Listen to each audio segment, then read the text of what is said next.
ನಮಸ್ಕಾರ ಎಲ್ಲರಿಗೂ.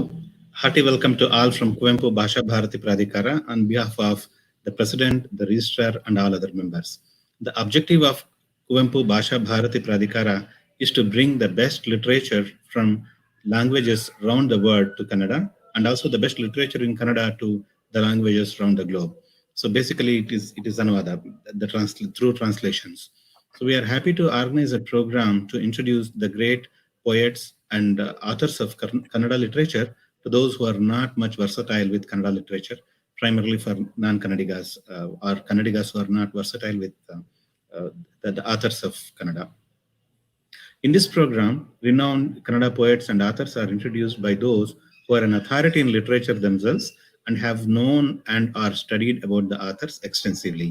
So in this series, today is the third day, and Sri S.R. Vijay Shankar will be introducing Masti Venkatesh Iyengar and talking about his life, his works, and etc.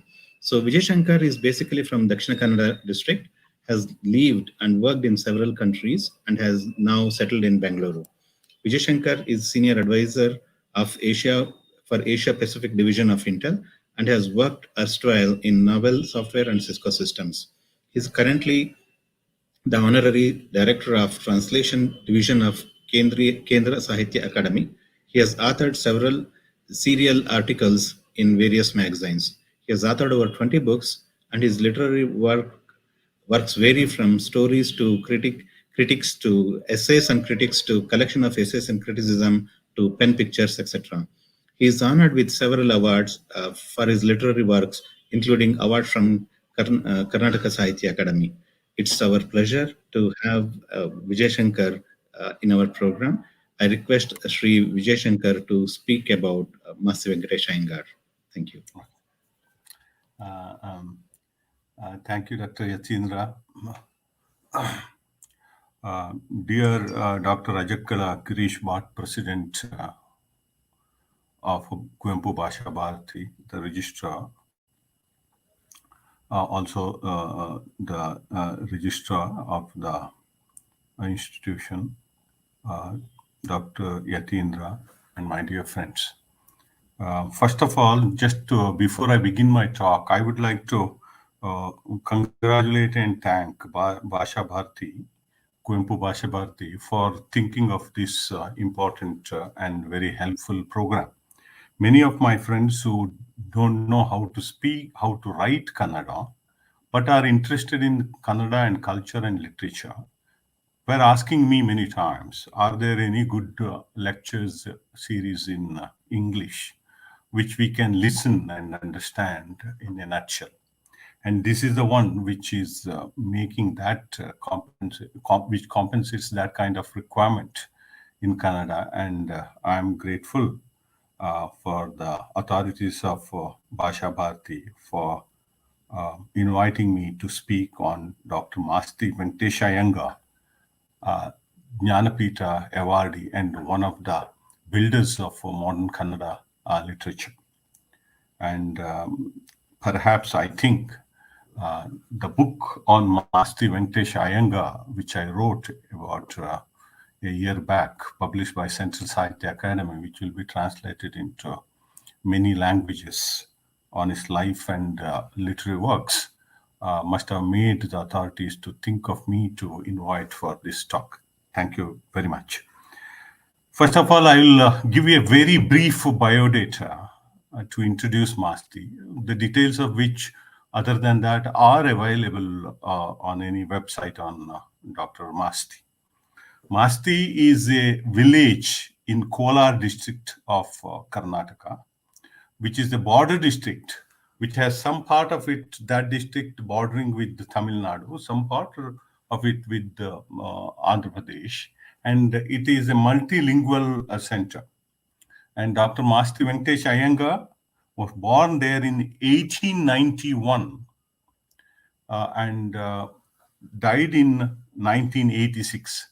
His birthday and the date of death both are the same, 6th June. In the history, in Kannada, one other person who died on the same date of birth is Pandit Sedia Krishna Bhatt. But in the history, we have some great names who were born and died on the same day. That includes Gautama Buddha and Shakespeare. Both of them made significant influence in their own way through their philosophy on Dr. Masti. So, Dr. Masti Venkatesha Iyengar, he wrote about 126 books, including English books. He was a postgraduate in English, passed Mysore civil service examination, and at the age of 26, he joined the service. And his ancestors were known as Doddamane, were quite established people, and was a minister in a small chieftain's king's office. But subsequently, the family went into poverty. When Masti Venkatesh Iyengar was studying, he was in utter poverty and studied only through his scholarships. And in his autobiography, he remembers his maternal uncle, who was working as a police, who gave him shelter and helped him to get educated. He writes in one point in time, many people helped me, and the list goes on. And he says, my maternal uncle, who was earning 20 rupees a day, could give me 2 rupees every month. 20 rupees a month could give me 2 rupees every month. That is more than 10% of his salary for his school fees. And he was one of the bright students. And later, when his father died, he had to maintain his brothers and wife through his small stipend, what he was getting as a student for his scholarship, for his studies. But later on, when he became a Mysore civil servant, his starting salary was rupees 200 at that time. And that was because that was the time Vishweshwaraya, who decided that Mysore people also should have civil service examination equivalent to our IAS or of present day for Mysore state. He got into the service and worked there over 26 years. And when he was not made the Diwan, that was like chief secretary, equivalent to chief secretary today, he was promoted for no fault of his. He resigned and moved out, and the rest of his time from 1944 onwards, he devoted for writing Kannada literature, and then he edited one literary magazine and a magazine of letters called Jivana, a monthly, for over 25 years. And editorials, people used to wait for his editorials and the articles in that magazine those days. As a child, I still remember I was subscribed to that magazine, and there was one page for children, and I used to wait for that as a school-going child to read that page for children those days. And this is just to say in a nutshell about his background. And as and when time permits, I would bring it to connect it to his literary works. And then I said 126 books, and apart from English books, there were dramas, novels, biography, and literary criticism, poems, narrative poems, and other prose writings, and an epic written by him on Ramayana. This being the case, what I would like to state is that he has written over 20,000 pages of literature in print those days. Not a small achievement, and a dedicated work and a dedication himself, dedicated to the cause. What I have to say is that if we see modern Kannada literature, the highest number of books written was by Dr. Shivaram Karanth, and pages wise also he wrote over 40,000 pages. I'm saying these print pages not to evaluate them from those pages, but to tell you how much dedication, how much time they must have spent. Even if you think that to write one page just 10 minutes, how many hours they must have spent in thinking, how many hours they must have spent in writing and what dedication. It was like nothing less than tapas for those kind of people who built modern Kannada literature in that thing.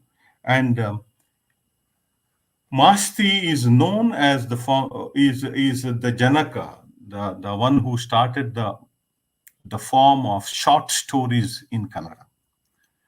Technically speaking and historically speaking, what today we can identify as short stories, there were two writers from the coastal Karnataka, Mr. Kamath and Panje Mangesh Rao, who wrote something very close to short stories. Particularly, the literary critics say that Panje Mangesh Rao, who was in government of Madras service, wrote Kamalapurada Hotel Nalli, which means in the hotel of Kamalapura. He was in Mangalore, and that was also known as Mangalapura those days. And that is perhaps technically is the first story.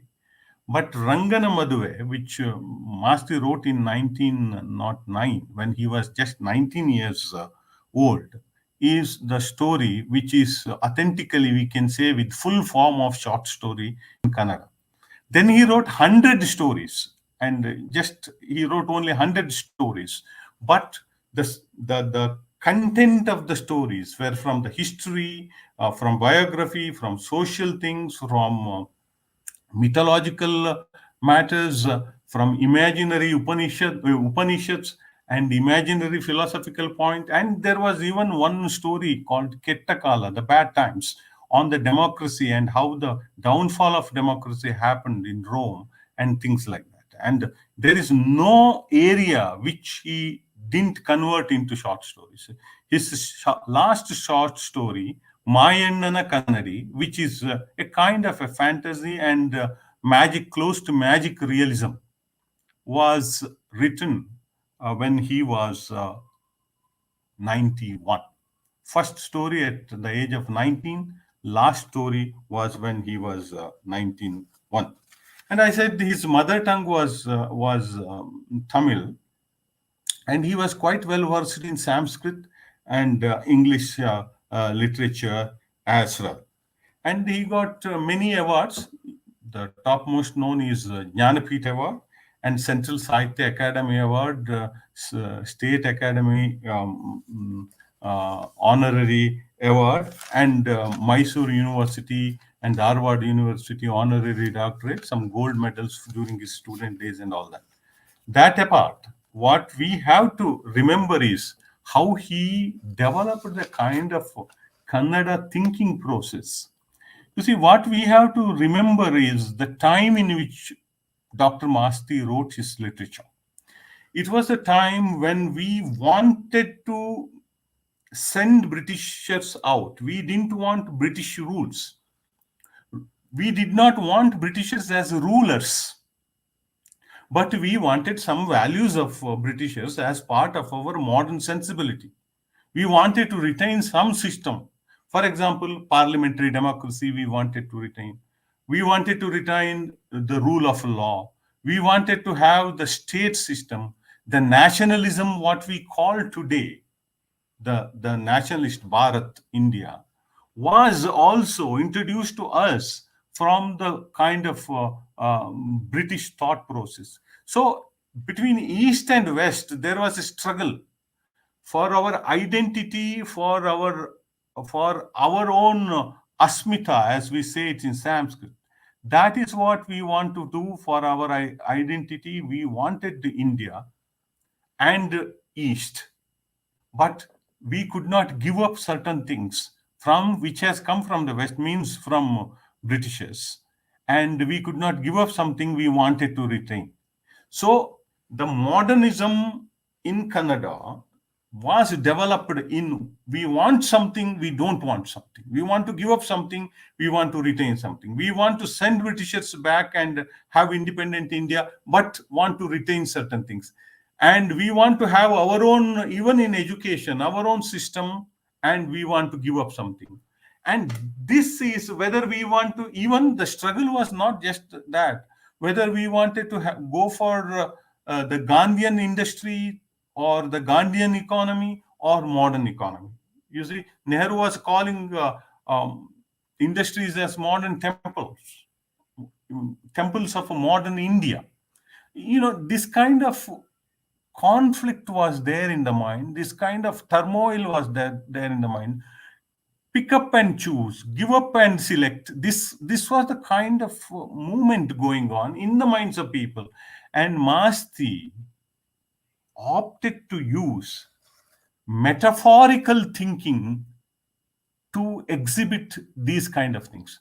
Today, people say post-colonial thinking, post-colonial writing. But I, in my writings and always while I speak, in my criticism as well as in my speeches, I used to post-independence instead of post-colonial. Of course, I am aware that there is some difference, because post-colonial thinking indicates the kind of colonial mindset in which we have to accept. But post-independent, when we say, I would like to assume that all these colonial kind of thinking, giving up and retaining, that kind of struggle is also included. And we wanted to develop something on our own. And during the course of the talk, I will be able to speak something on the rule of law and the ethics which Masti wanted to juxtapose and to see where the truth lies, where the culture lies, and what we have to retain, how to retain. These are the probes what he has made. Therefore, he opted to have metaphors as thinking. Metaphors, as you all know, the students of literature, here are some people who may be knowing Kannada and Sanskrit, but I am addressing this. I'm addressing this mainly to those who do not know Kannada as an audience, to introduce Masti. You see, in our thinking process, we always say in literary criticism that there are two types of thinking process in literature. One is very metaphorical. One is analytical, critical and analytical. And analysis depends on the metaphors to elucidate its truths and to extrapolate the kind of findings from these metaphorical areas. Now, why I say metaphorical is because Masti uses stories, Masti uses images, Masti uses even Ramayana and Mahabharata and all those kind of details of past, present literature and in his own literature to analyze the situation. And his analysis goes through the use of metaphors. For example, certain words certain sayings I would like to quote from Masti. This is from his epic writing, Sri Rama Pattabhisheka, where Rama was the one whom he was worshipping. And but he also was critical of Ramayana when he wrote Adikavi Valmiki in 1928. To elucidate modern values of literary criticism, he uses examples from Ramayana, but he makes a very strong point which is not easy to make at that time, but still he makes it. He says, any literature should not remain in the house of religion alone. If it remains in the religion alone, it is like the one. There is a word lack that is like a kind of a camphor-like thing which is taken from the wood and which is called aragu in Kannada. And from that, if a house is built, it can be burnt very easily. And it is like keeping literature inside such a very, very fire-prone house. And literature should not be kept in the house of religion all the time. It should have literary values, and literature should be, religion should be part of that. And modern literature, as you all know, gave up the role of moral teaching, and it went into the exploration of experience. And that is what Masti treaded. In this book on Ramayana, in his epic, he says, when we are straight, when our words are straight, when our walk is straight, when our action is straightforward, there is a positive power which makes this world move, that would protect us. If we are not straightforward in our heart and in our belief, the world will not give up. He was a great believer. The world will not be able to hold you and take you forward. And he uses the word rutha. The world is driven by the concept of rutha, which is very much a Sanskrit word. The kind of a truth and positive values put together is rutha, and that rutha will hold you when you are straightforward and don't intend to do any harm to anybody. That is kind of thing what he says. And Masti was a great believer in God. There is one fact what we have to understand, that his belief and his faith and his understanding of society never got into a kind of a conflict, because he says the one which drives the metaphors are lokadharma, the kind of the worldly things and the right values of the world which drives it is the one which makes your faith meaningful. And he uses the word, he was an Iyengar by birth, and he believed in Vishishtadvaita.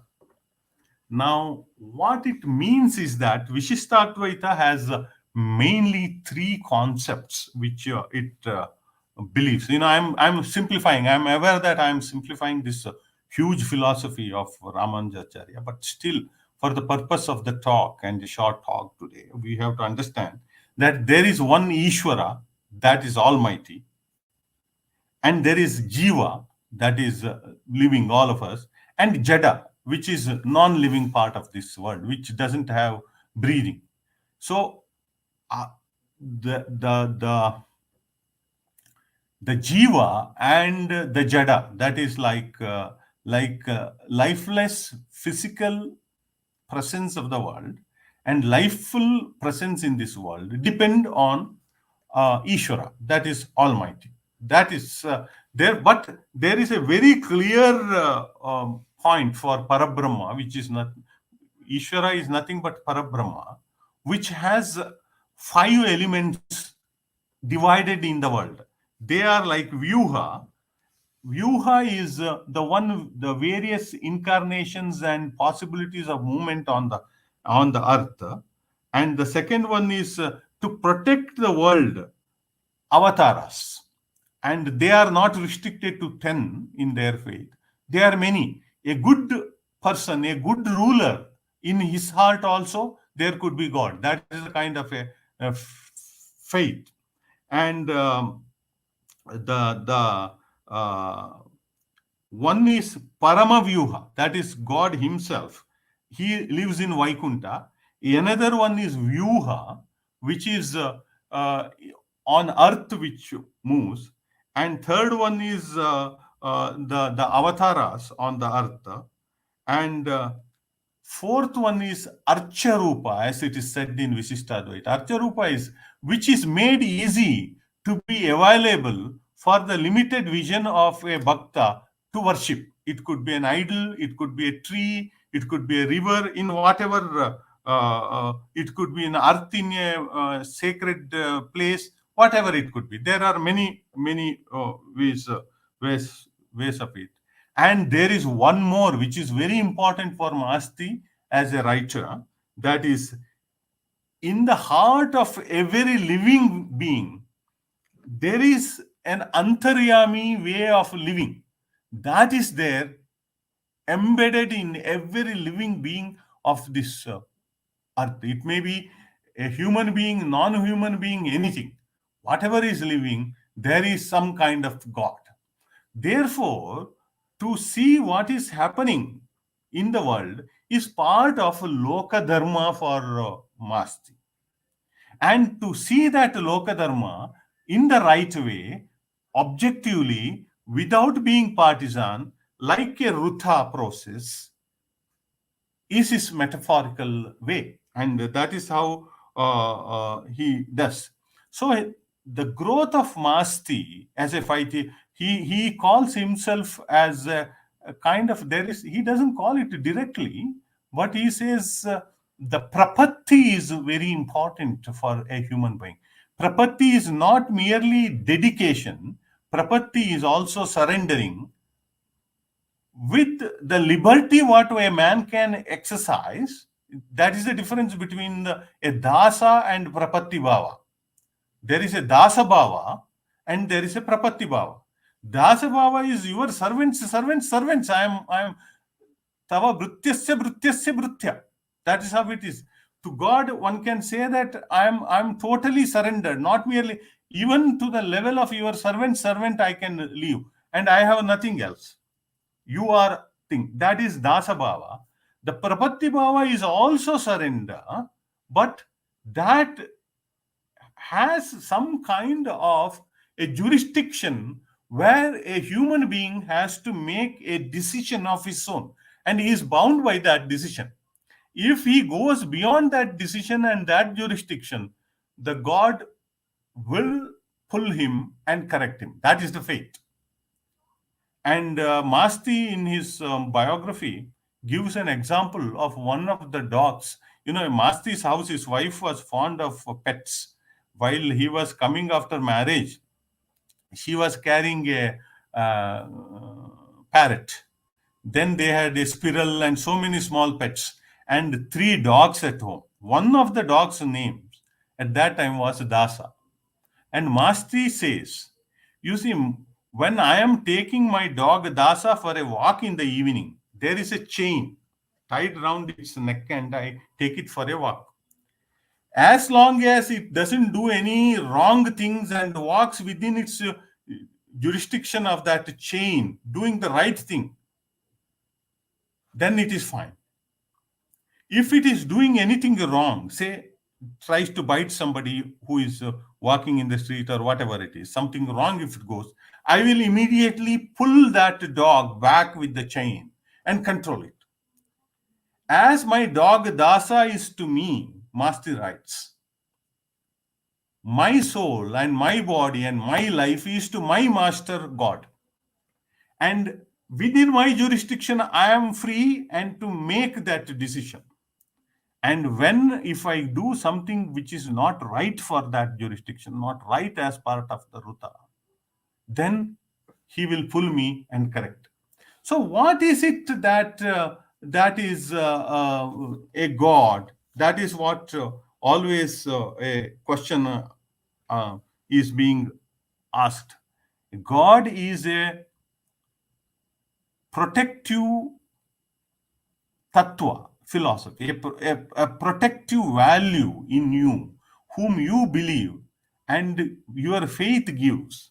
And in his novel, Sheshama says that Rakshaka Tattva is the one what he calls. Rakshaka is, it's understandable, which is protecting. That protect is in such a way that even if you try to do something wrong, as an obstinate boy, like a mother, God will be more obstinate to protect you and will protect. That is how things are being, faith is being given in the mind of Masti. Therefore, there is no conflict between the faith and what is really happening. Therefore, his literature is great because it's true to life. At the same time, it doesn't compromise with the faith what it has. Therefore, how to understand his growth? Was there no growth in his literature? No, there was growth. I would explain it in the concept of prapatti bhava. In Sanskrit, what we say is that there is a concept of nyaya, that is a logic. There are 2 types of nyayas which are being explained. One is called Marjala Kishora Nyaya. In Sanskrit, those who have studied Sanskrit know it definitely. That is like the logic of a cat. And cat has a kitten. When the kitten is born, the kitten cannot just move away anywhere. the mother cat has to tie its neck with its teeth. I mean, it's skin of the neck, and carry it from one area to another area to protect it. That is Marjala Kishora Nyaya. And the kitten is so helpless till it starts walking, and the mother only has to protect. If the mother doesn't protect, the kitten cannot move and it has to die. That is Marjala Kishora Nyaya. That is how his bhakti started, his faith in God started. But it moved into Markata Kishoranyaya, like a child of a monkey. The mother monkey has to protect the baby monkey, there is no doubt. But baby monkey has a role to tie the neck, the back and the stomach of belly of the mother monkey, and to be part of mother monkey to help her to jump. And the protection is the responsibility of mother monkey. And there is also a duty bound thing and a role and a duty for the child, baby monkey, to hold on tight to the mother monkey. This is the difference. This is the growth from the Marjala Kishora Nyaya to Markata Kishora Nyaya. He grows in his fight, in his actions, in his thinking process. That is what his growth in literature from the faith point of view. And he explores it into multiple ways and multiple areas. One thing what he believes as part of it is the kind of cosmic vision what he believes, which is best exhibited in his short story Mantrodaya. Mantrodaya is believed to be the story of Krishna Dvaipayana, who is supposed to be the founder of Ishovasya Upanishad. That's how the story comes. And the story tells the last day of that sage. And he would have become the vice chancellor of that Gurukula. He gives it to his brother's son and says, you run it. But he commands a lot of respect, and his words and his knowledge is radiant, and whatever he speaks is like a mantra. On the last day, before the last day, for a few years, he was very silent, reading and meditating. But before his death, he told his nephew that my last day is on such and such a day. There is an astrological thing, but he says that will be my last breathing day. On that auspicious moment, I will leave this world. And the nephew, who is the head of that Gurukul, knew that it would happen as he says. Therefore, on that day, previous day he comes and says, I have a prayer and you have to oblige me. He said, yes. What is it? The last day when people would like to see you, and I also would like to see you, students would like to see you, villagers would like to see you, and they will have a lot of doubts. You have to speak and answer their questions. This is only my request. And he agrees for that request. And so many questions are asked, and I don't get into the detail because that itself is an hour's kind of talk. And he answers, and that answers and question is part of Ishovasya Upanishad. And if you see what I have used previously, the Loka Karma and the metaphor are the two concepts which he explores in thinking process. Metaphor is something which one becomes the other. That is metaphor. There are the Mimamsa scholars know that there are 38 types of such metaphors in Sanskrit. I'm not speaking of that. I'm just referring to the process of mind, how it absorbs one and becomes one another. If a face is compared to a flower, that is a comparison, right? If the face itself is treated as a flower, that's a metaphor. That's how very easily in our classrooms. Our teachers have explained what is a metaphor. Now look at the metaphorical thinking. And what I would like to say is that, just to quickly, I don't want to, because I'm tempted to speak, but I don't want to speak on those areas. Those of you who are well versed with the Vedic kind of study, and at least some understanding is there. There is a division, Purva Mimamsa and Uttara Mimamsa. Purva Mimamsa always deals with the karma. That is what Purva Mimamsa sees. And Uttara Mimamsa deals with Brahma, right? And to make it very simple, I would like to quote the very first sentence, Atatho karma jijnasa. That is Purva Mimamsa. Atato Brahma Jijnasa. That is Uttara Mimamsa. And if I am right with my limited knowledge, the development, large part of development of Uttara Mimamsa was after Buddhism. And Purva Mimamsa was more of ritualistic and the action. Here, if you see in Mantrodaya story, the sage is into full of daily routine actions. He was watering plants, he was treating cows, he was making the plants straight, he was taking care of the garden, cleaning the place, everything.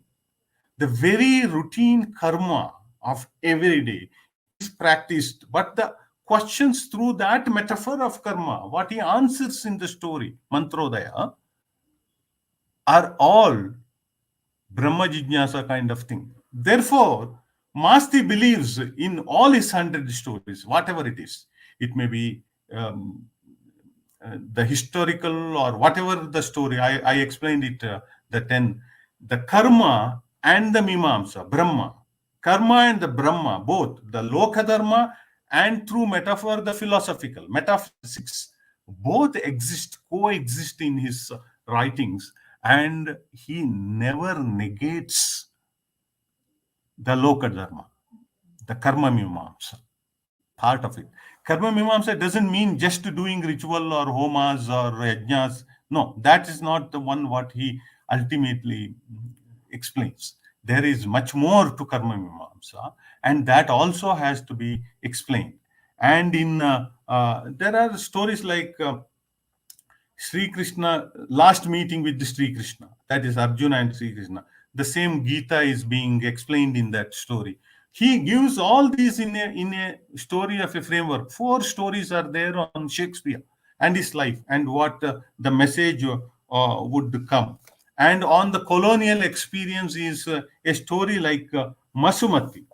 I would like to say to those who only know English and those who do not know Kannada, you see, there are not many books of Masti which my knowledge goes, as per my knowledge goes, are translated into English. Some of them were translated by Masti himself in 1948.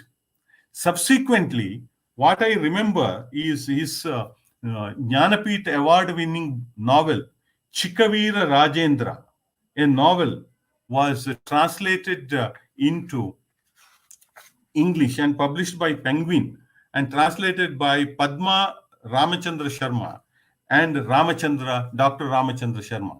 This is the book I would like to show. And also, Katha published some selected essays of Masti. That was way back in 1990s. Some 10 or so stories were published by Katha publication of Masti. And his famous story, Masumati, which I was just referring to, is being translated by Kadambia Hayagrivacha. And originally it was translated into Tamil by Rajaji. Rajaji was so impressed by the stories. And there is one famous story by name Curd Seller, Masarina Mangama. It is available in National Book Trust.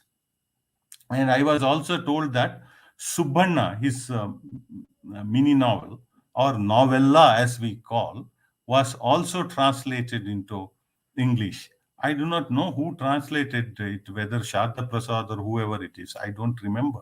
maybe Murthy Rao. Somebody told me Murthy Rao. I couldn't get a copy of that book before this talk, but I remember that that book also was translated into English. And you see, I would like to tell you one incident and go further. The curd seller was in 25 Mosarina Mangamma, as it is called, curd seller, translated into English, was one of the 25 best stories of Kannada in National Books Trust, and it was translated into English. Ashok Mitra, who was the finance minister of West Bengal for over 15 years, was then the financial advisor to Mrs. Indira Gandhi, the Prime Minister. You can imagine Prime Minister's office, financial advisor, and his word, and Manmohan Singh was reporting to Ashok Mitra at that time as financial advisor, and he was senior financial advisor. And one of my friends who was in revenue service was there in that meeting with Ashok Mitra for some consultation. He was a very junior officer, but interested in literature and a writer, and he was on the supporting bench with in the team of senior officials.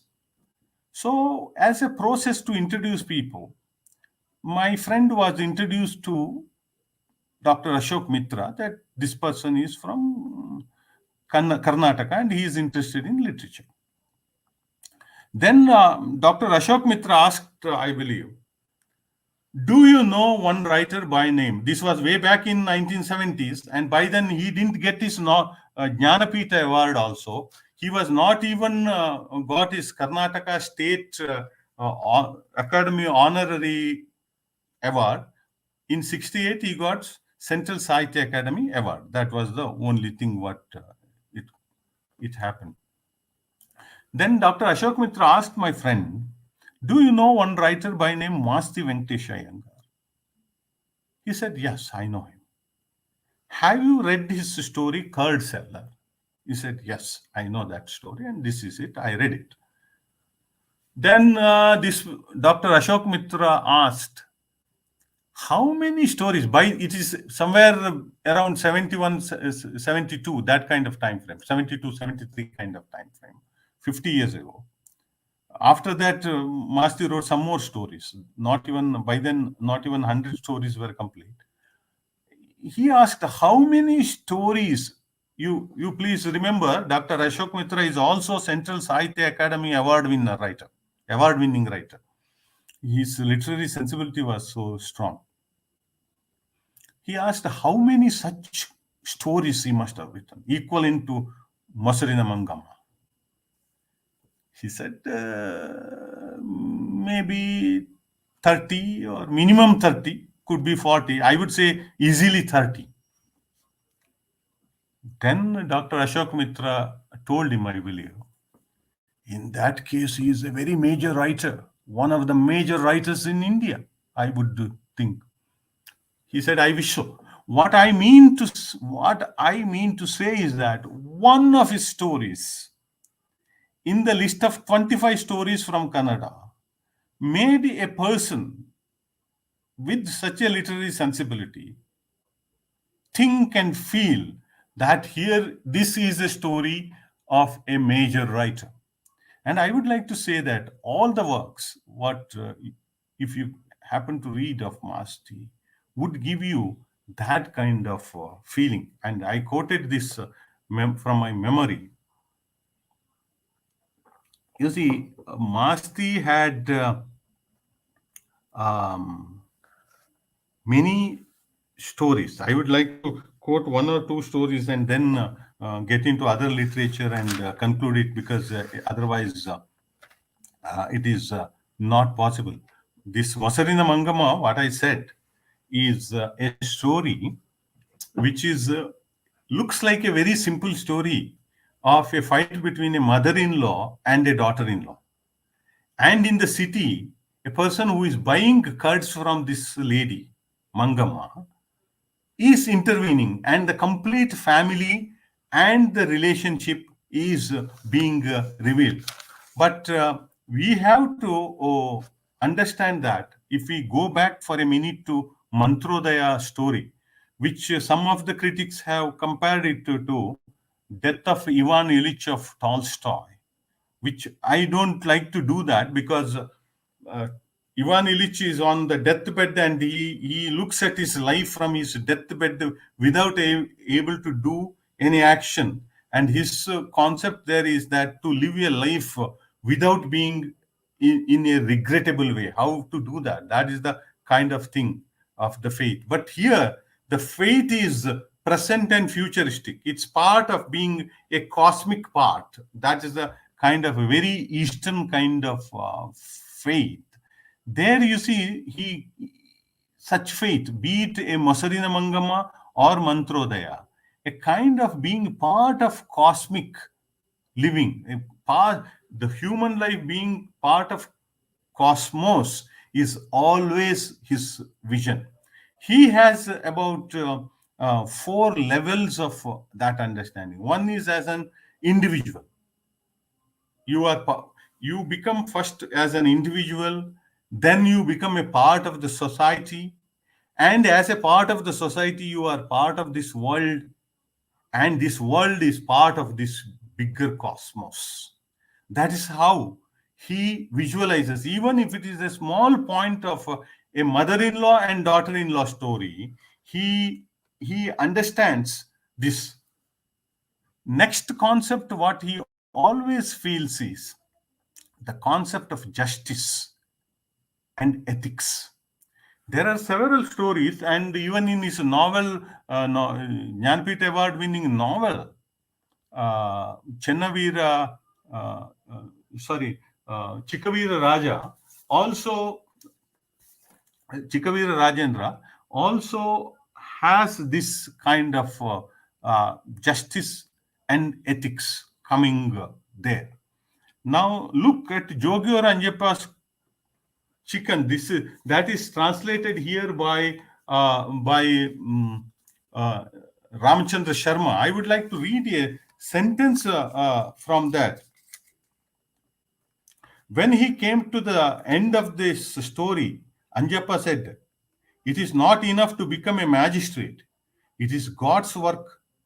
Punish the guilty and protect the honest. If that work has to be done by a man, he must act like God." This is where the concept of justice he deals with and discusses. Now, what the story is, there is a yogi who makes life, which was a kind of a caste at that time. He makes a life by begging in thing, and he was a very popular, handsome yogi. And there is a description how yogi is done, and he travels in 60 villages collecting alms and lives by that.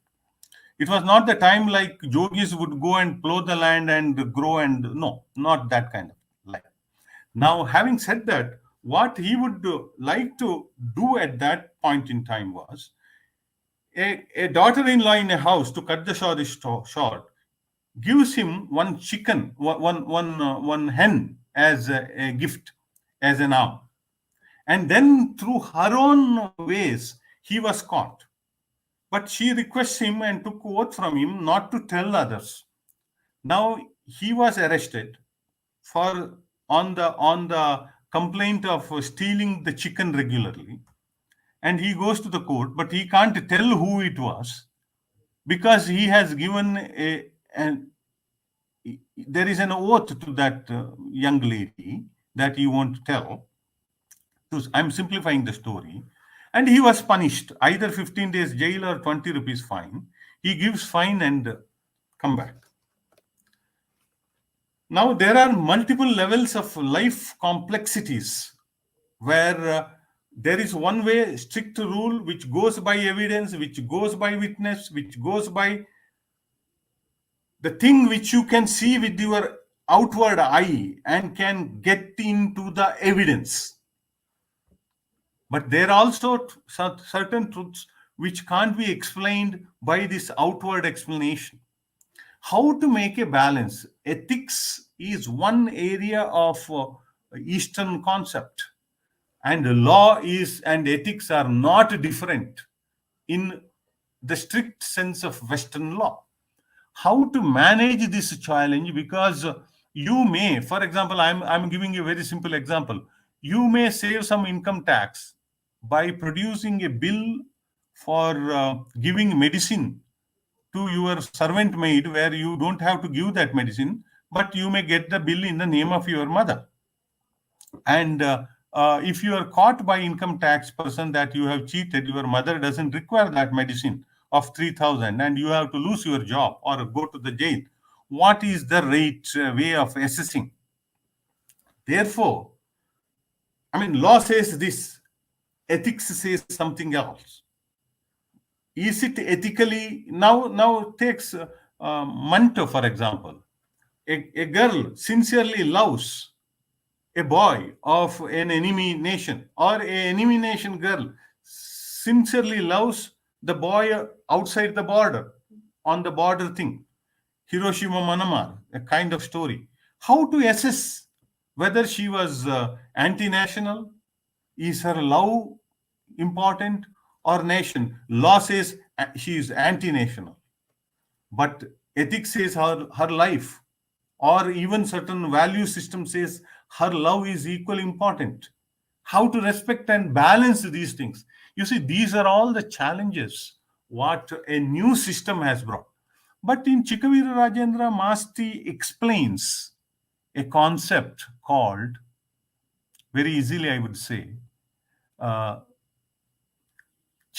Rajendra. It was dethroning of Chikavira Rajendra, the king of Coorg district of Kodagu, of Karnataka, a small state of that time, and Britishers taking power. And there was no rule of law. After the fall of Hyder Ali, the surrounding chieftains and the small kings thought anything what they say is okay. There is no control neither by Hyder Ali nor by Tipu Sultan. They are all gone. Britishers are there and there is no fear for anything. There was practically no rule of law. He could kill anybody. He could do anything. Any himsa could be done. He is defeated by Britishers, but he is given 6,000 rupees or varahas as privy purse for maintenance, for taking his kingdom, and he is put out. But there is a person by name Choma who was wrongly punished and killed, given death sentence by this king without even inquiry for certain reasons. I am cutting this story short. And he was killed. His wife gave a complaint to Britishers. He is getting 4 varahas per year, as per Choma's, the coolie workers' status and standard. Therefore, when Britishers entered, how they created a system of this, that there is a rule of law equal to all, but according to your grade, compensation may differ. That is one of the rules of law what they have established. Because after the fall of Aurangzeb, there was no centrally controlling force all over India. Every chieftain, small ton, and every small person was independent, and people were suffering of a lack of rule of law. There was no single central force to control all of them. And this was a historical fact of the time. And if you read the history of the time, we will understand that. I won't get into the detail, but this was a fact at that time. So how rule of law was one of the elements, and the entire novel very beautifully explains how Britishers, in what way, using law and obeying to the Queen and following the rules of law which was made for Britishers, okay, but there was a rule of law with some disparity, and how it was done and what it was done, and how it helped in the minds of Indians in a way to make an easy entry for Britishers. So another dimension of British rule is given. Now, what is the kind of evil? There is a concept of evil. Is it only Christian concept and he has to reject? No. In the novel Chikkavira Rajendra, Nehemiah is a sincere minister and the queen does many wrong things and doesn't give throne to the rightful person. Nehemiah goes to the religious head and asks, why this is happening? So many years, good things are being taught. Still evil and bad things exist. The religious chieftain says, you have to understand that this world runs with some rule. It is like the chess called Chaduranga. Old Indian Chaduranga and chess have a difference. Chaduranga has red coins and black coins. Chess has white coins and black coins. And he uses the word red and black. He says, the black will not move on red pawn and the red will not move on black pawn. You are born as a red pawn and you cannot move with whatever wrong done by the black, that is evil. Then the minister asked a question. So why all the time the bad survives and the evil wins? And what is it? Then he says it's an eternal question. You see, how many thousands and thousands of years sun arises and sets in. Day and night happens. When day comes, is night away? It is fighting. Still, there is 16 galige out of 32. 16 galige day and 16 galige still night comes. Has it stopped? You are made to born who will hate evil and will not join evil. In one of the speeches I heard, in the sense, in one time, Master in one of the interviews also said it, that when day happens, it doesn't mean that evil is weak. It is fighting. Night is definitely going to come. When the night is dominant, light is not dead totally. It is fighting. It is going to come back. In our heart, we should know to whose side we belong to. That is what Master's philosophy is. I had only one opportunity in my high school days. I was in 8th standard or 8th standard. And with my friend, Mr. Balasubramanya Kanjarpane, who is a writer now, I went to listen to him, traveling all the way about 110 kilometers from my village to Manipal to listen to the one talk of Master. And that was the only one time I saw him in Manipal. But I still remember his about 40-45 minutes talk. His voice was so soft, but he was firm. Like in the story of Sushila Rajakar or Tanga Husseini, and the conflict is everlasting in the society. Be it the conflict between Muslims and Hindus, be it the conflict between the bad and the good, be it the conflict between Shaivas and Vaishnavites, be it the conflict between Jains and Vaishnavites, be it the conflict between Buddhists and others. In the society, there is always conflict, and ultimately, the Ruta has to help us how to solve. Perhaps I would conclude by quoting one of his stories, Sushila Rajakar. Sushila, Rajakar. Rajakars were the one who were violent people in Hyderabad, and there is a big story that there was violence, Muslim violence. That's to separate state, and ultimately Sardar Vallabhbhai Patel, with the help of police, crushed them. That is the background of the stories. There are 3 stories in Kannada. One written by Shantarasa, one written by P. Lankesh, and one by Masti Venkatesh Iyengar in 1950s. That was in the height of partition and the kind of ahimsa. He writes, because Sushila, a lady, commits suicide being afraid of Rajakars. And this elder brother of her, he had no father, mother, only 2, sister and elder brother, becomes mentally challenged by the shock of the sister's death. And he was found in Bangalore, and some doctors and the friends help him. And finally, he becomes all right and goes back. But the generosity, the abundance of love, and the ability to excuse, and he says, uh, uh, the God is in a way part of one's faith and one's culture. The faith should become a part of one's culture, and then only your personality excels and becomes generous, and your ability to forgive and forget and excuse makes you good.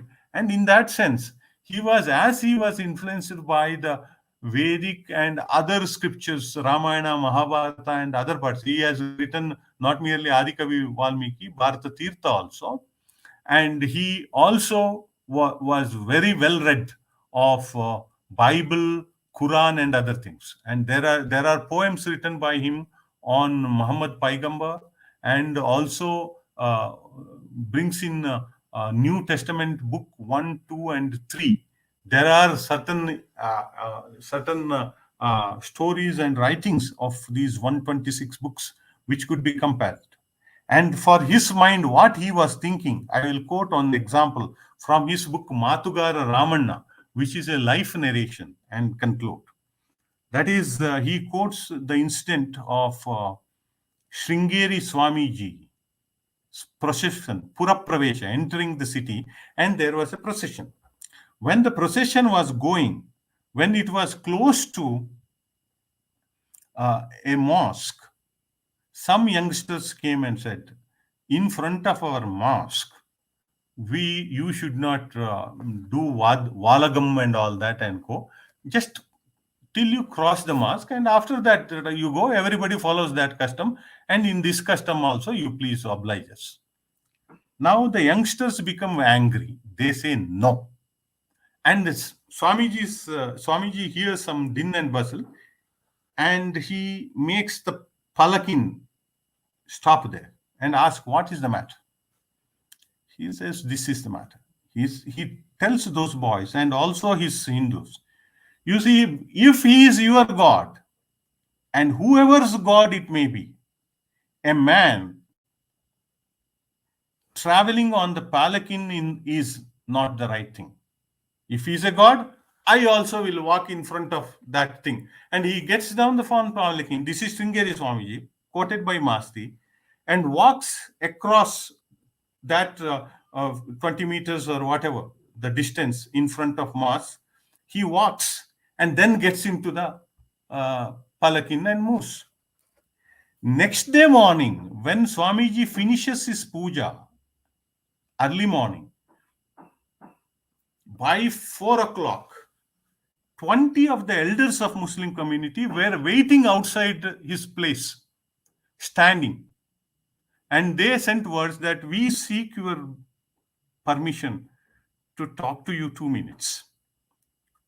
And Swamiji said, fine, come, who are you? We are the elders of this Muslim community in this town.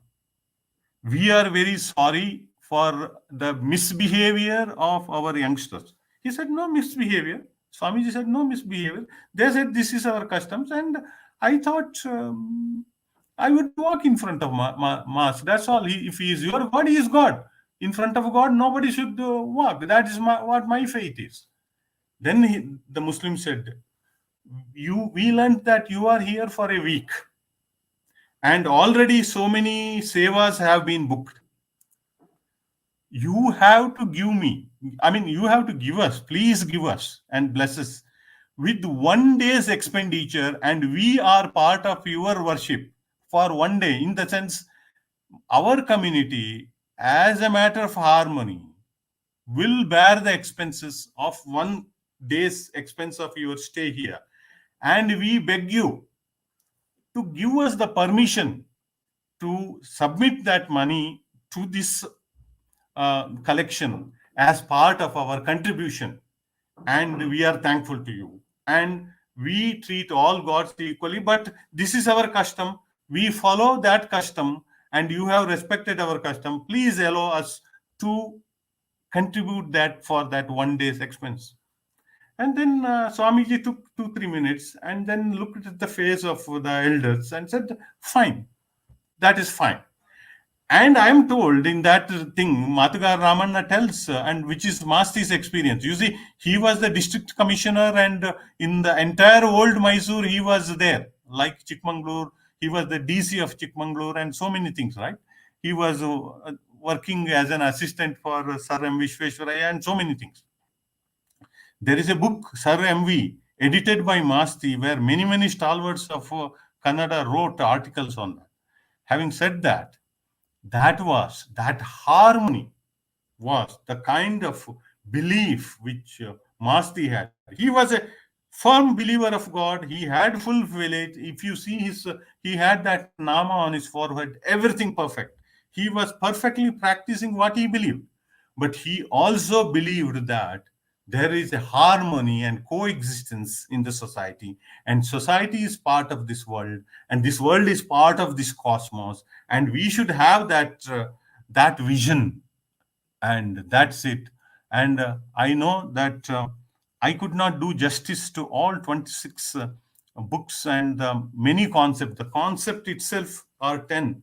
I have touched just 1 or 2 concepts of Masti to introduce, because I didn't want to introduce it in a very generic newspaper article like analysis. I didn't want to do some kind of story here and there and make a patch up of the whole thing. So I tried to at least touch 1 or 2, largely depending. I know that I have not touched his poetry, I have not touched his language concept, I have not touched enough of his novels. There are 26 dramas, and there is a drama Yashodhara which has to be discussed of Buddha, which is on Buddha, and there is over 6 volumes of literary criticism, translations, and a book on Rabindranath Tagore. He was very heavily influenced by Rabindranath Tagore as well, and he was influenced by all the great 4 stalwarts who influenced modern Kannada literature. He was well versed with that. Like the 4 influences on the renaissance of Kannada, according to me, are like Maharshi Swami Vivekananda, Maharshi Aravinda, Rabindranath Tagore, and Anand Kumar Swami. And Masti was well versed with all the 4. And if you compare this, Bendre was more influenced by Aravind, Maharshi Aravind. Kuvempu was more influenced by Vivekananda and then by Maharshi Aravind. And Tagore was more influenced by Rabindranath Tagore and rest of the tea. Shivarama Karanth was equally and highly influenced initially by Vivekananda, but later by Ananda Kumar Swami, and he has learnt the rest of the 2, particularly Vivekananda and Tagore, and then a bit of Maharshi Aravinda, but being an atheist, he was not in that deep influence of Aravind. So with all these things, it's a huge subject, but whatever possible, I have already stretched my time given by 10 minutes. And I thank Kuvempu Bhasha Bharati for this opportunity. And this is a great work which they have initiated. I congratulate and thank Mr. Dr. Ajakkala Girish Bhatt for this. And let this be a part of his plan, and let Kannada be introduced through internet and websites and talks to non-Kannadigas as well. Thank you very much. And thanks to all who heard me so far. Thank you, Sri S.R. Vijayashankar. As we all know, Masti Venkatesh Iyengar is a very important writer of the Navodaya period in Kannada literature. That is about, of course, he wrote even after the end of the period. Modern Kannada literature started with novels and stories. Yesterday we had a talk by Dr. Janardhan Bhatt about Panja Mangesh Rao, and he rightly called Panja Mangesh Rao as the father of Kannada short stories. Of course, many people believe that Masti is the father of Kannada short stories. Let us not go into the details of that. But anyway, Panja started it, and Masti, of course, is one of the first major short story writer in Kannada. There cannot be any dispute about that.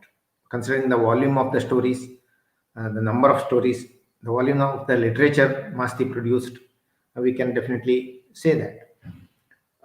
Many modernists of the later period, that means the last quarter of the 20th century, find contradiction in Navodaya period. The contradiction between, they feel that there is some sort of unnatural juxtaposition of dharma or traditional values and this rationalism or science or vicharvada. But Masti and many others in his period, in his time, or Navodaya period, were firm believers of the Indian tradition. That means the tradition which believed in dharma or traditional values, as well as the science or rationalism. That means the value should be dynamic, that should change according to the time. So we see modern sensibility in Masti Venkatesh Iyengar and many other writers of his period, be it Bendre or Kuvempu or any other writer. Of course, Masti's views about Ramayana or poetry, that kavyas or the poetry should not be confined to religion. Sri S.R. Vijayashankar has elaborated on it. It is also the salient feature of Indian tradition to create and recreate and criticize Puranas. Newer and newer Kshetra Mahatmas, the Mahatmas about the Kshetras, newer and newer Kshetras being created, Kshetra Mahatmas are being created every day. And nobody questions this new Puranas. And it is always the tradition to criticize Puranas and the gods in Puranas. If we see Talamaddale or Yakshagana form of the art, there the protagonist and the characters, so they oppose him, always criticize each other. And this is a open tradition we have. So I think our Puranas were never confined to the religious dogma. Masti, of course, highlights that. Masti's form also, Sri Vijayashankar has rightly told how he uses the metaphors or metaphorical writings, and Masti's stories, the narration inside narration, all these are really interesting, and of course that is also a kind of Mahabharata tradition. And also Sri Vijayashankar has very beautifully enlightened us on Masti's philosophy also. Masti is, by his appearance or if we see his writings, he was a Satvika person. He believed in the values, believed in the human good, believed in the humanity. All this he believed. But the irony is that this Satvika character or Satvikate, what we call Satvika, Rajasa and Tamasa, we have three categories. But Satvika can thrive, can win, can sustain if you have Satvika around you. But the world has time and again shown that the Satvikas succumb to Tamasas around it. The past has shown that, present also shows that, India has shown that, outside world has also shown that. That is the crisis in the present day world we have. The Satvika, if the whole cosmos, whole world, whole Brahmanda is full of Satvika, there would not have been any problem to humanity. But what happens, you see, no humanity or no community is in the, it cannot live on its own. It has to have some sort of the relation, some sort of the encounter with the outside world. That is what has changed over the last 100 years, it seems. So anyway, I think Masti was not trying to project himself as a politically correct person. He had the courage to express himself. One of the examples you can see is that his argument with, or rather against Kuvempu, when Kuvempu wrote Shudra Tapasvi. Of course, you can say Kuvempu is right or Masti is right. That is a different thing. But Masti believed something and he had the courage to express it. Of course, as our resource person today has rightly pointed out, Masti must be translated more and more into English and other Indian languages. Whatever translated so far is not at all enough, considering the the writer of a caliber of Masti and the number of stories he wrote. He wrote in almost all the genre, as S.R. Vijay Shankar has mentioned. Of course, anyway, 1 hour time is not at all enough to talk about Masti. Or in this whole series, we have many major writers like Bendre, Kuvempu and all. But at least we could reach the outside world. Some sort of introduction can be there. That's why we have started this series. I profusely thank Sri S.R. Vijay Shankar. He has recently published, or he has written a book, and the Kendra Sahitya Academy published that book, book about Masti Venkatesh Iyengar. He has many insights there. Of course, that is a very good reference book about Masti. So I thank SRV and my friend Yatindranath and other members and all the viewers who have viewed this and who will view this in future. I also request you to join us at 7 p.m. tomorrow, wherein we will have Dr. Satyavati Murthy from London, and she will talk about Kuvempu's contribution, Kuvempu's literature. So please join us, share the links with your friends and your contact groups. And once again, I thank all of you. Good night. Let's see tomorrow. Thank you.